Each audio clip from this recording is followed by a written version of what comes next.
Shalom, kali ini kita akan membahas mengenai logos dan rema.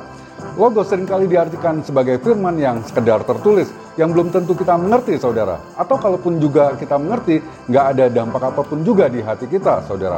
Logos bukanlah jawaban atau firman yang Tuhan bukakan di hati kita.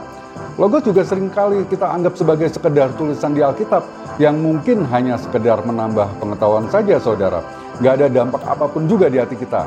Jadi logos seringkali dianggap tidak penting. Nah, sedangkan rema sering dianggap sebagai firman yang Tuhan bukakan di hati kita, atau jawaban Tuhan untuk kita, atau firman yang mengena di hati kita. Logos tidak mempertobatkan dan mengubah hati kita. Jika logos tersebut menjadi rema, barulah rema tersebut mengubah dan menyentuh hati kita, juga mempertobatkan kita, karena Roh Kudus sendiri yang membukakannya atau yang membuat kita mengerti dan mengena di hati kita. Jadi makanya juga sering pengkhotbah berdoa agar firman yang disampaikan, yang ditabur, dapat menjadi rema bagi pendengarnya dan bukan hanya sekedar menjadi logos. Pertanyaannya, apakah benar seperti itu? Apakah logos barulah menjadi rema hanya ketika Tuhan singkapkan? Atau apakah logos bukan sesuatu yang penting dan hanya akan menjadi penting ketika logos berubah menjadi rema? Atau apakah logos berbeda dengan rema? Kita akan ambil beberapa contoh kasus di Alkitab yang memakai kata logos dan rema. Kita buka dari Lukas 24 ayat yang ke-8. Maka teringatlah mereka akan perkataan Yesus itu. Kata perkataan di sini memakai kata rema. Kita buka lagi Kisah Para Rasul 20 ayat yang ke-35.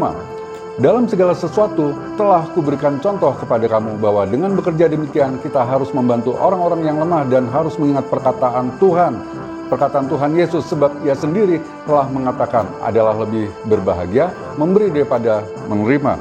Kata perkataan Tuhan Yesus memakai kata logos, ya. Jadi dalam kedua ayat tersebut sama-sama fokus pada perkataan Tuhan Yesus. Tapi yang satu menyebut dengan rema dan yang satunya lagi justru menyebut dengan logos, memakai bahasa asli, kata asli logos. Yang satunya memakai kata asli rema. Kemudian kita lihat lagi di Matius 26 ayat yang ke-75. Maka teringatlah Petrus akan apa yang dikatakan Yesus kepadanya. Dikatakan kata aslinya adalah rema. Sebelum ayam berkokok, engkau telah menyangkal aku 3 kali. Lalu ia pergi keluar dan menangis dengan sedihnya. Ayat paralelnya ada di Lukas 22 ayat yang ke-61.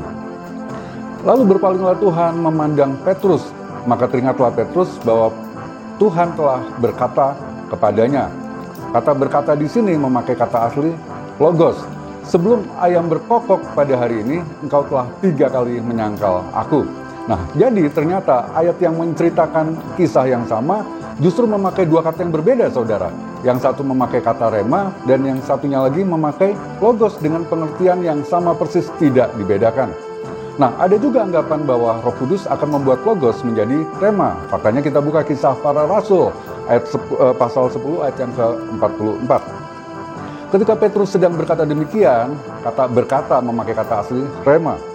Turunlah Roh Kudus ke atas semua orang yang mendengarkan pemberitaan itu. Kata pemberitaan di sini memakai kata logos.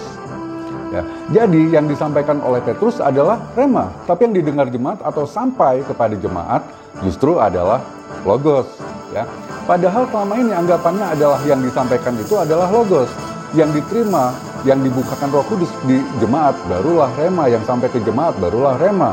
Ya, anggapan selama ini logos akan Roh Kudus ubah menjadi rema dan bukan rema akan diubah Roh Kudus menjadi logos. Tapi tadi faktanya terbalik, ya. Petrus menyampaikan rema, yang diterima adalah logos, ya. Jadi dari ayat-ayat yang sudah kita bahas, jelas bahwa logos dan rema mempunyai arti yang sama dan penggunaannya bisa ditukar-tukar karena artinya sama, tidak berbeda makna, saudara.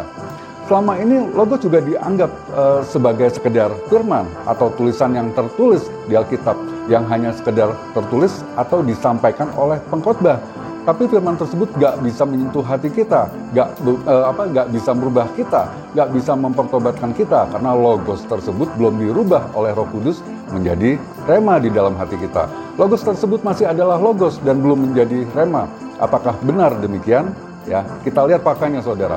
Beberapa ayat ini membuktikan perkataan yang memakai kata logos justru menghasilkan perubahan atau pertobatan. Kita buktikan dari Kisah Para Rasul ayat 2, pasal 2 ayat yang ke-41.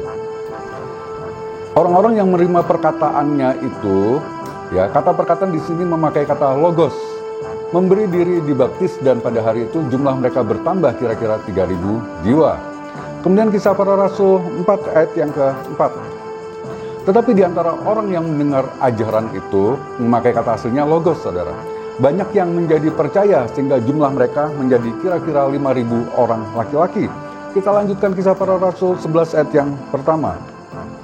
Rasul-rasul dan saudara-saudara di Yudea mendengar bahwa bangsa-bangsa lain juga menerima firman Allah. Kata yang dipakai adalah logos. Ya.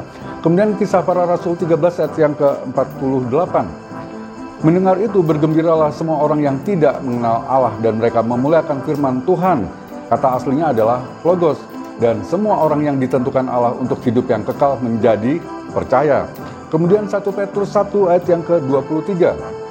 Karena kamu telah dilahirkan kembali bukan dari benih yang fana, tetapi dari benih yang tidak fana, oleh firman Allah. Kata aslinya adalah logos, yang hidup dan yang kekal.